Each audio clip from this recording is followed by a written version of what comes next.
असम के गुवाहाटी से डरा देने वाली तस्वीरें सामने आई। वहां भारी बारिश की वजह से बाढ़ जैसे हालात बन गए, जिससे लोगों को काफी परेशानी हुई।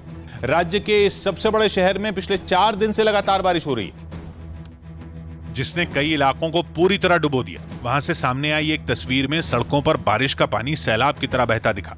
पानी का स्तर भी इतना था कि गाड़ियों के पहिए तक उसमें डूब गए। कारें तो किसी तरह इसे पार कर गईं, लेकिन मोटरसाइकिल चलाने वालों की मुश्किलें बढ़ गईं। कई मोटरसाइकिल सवार तो डर के मारे सड़क के किनारे ही खड़े हो गए। वहां एक आदमी अपने स्कूटर को धक्का देते हुए दिखाई दिया। इन तस्वीरों को देखकर पैदल चलने वालों ने तो पानी में न उतरने का ही फैसला कर लिया। इस बीच हैरान करने वाली एक और तस्वीर भी सामने आई। वहां सड़क के किनारे खड़ी एक कार के अंदर भी पानी घुस गया।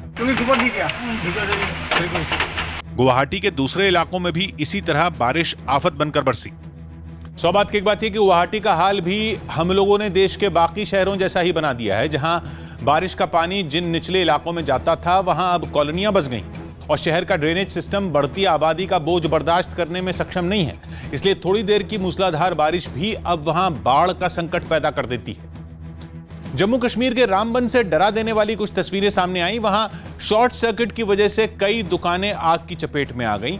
बताया गया कि इस हादसे में 5 दुकानें पूरी तरह जलकर राख हो गईं, क्योंकि जम्मू कश्मीर नेशनल हाईवे पर बनी इन दुकानों को आग ने इस कदर अपनी जद में ले लिया कि उससे हो रहे नुकसान को रोक पाना मुश्किल दिखा।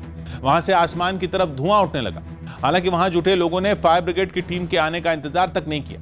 वो खुद ही आग बुझाने की कोशिश में जुट गए।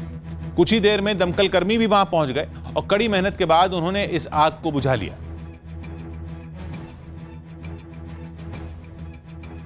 दिल्ली से ब्रेकिंग न्यूज।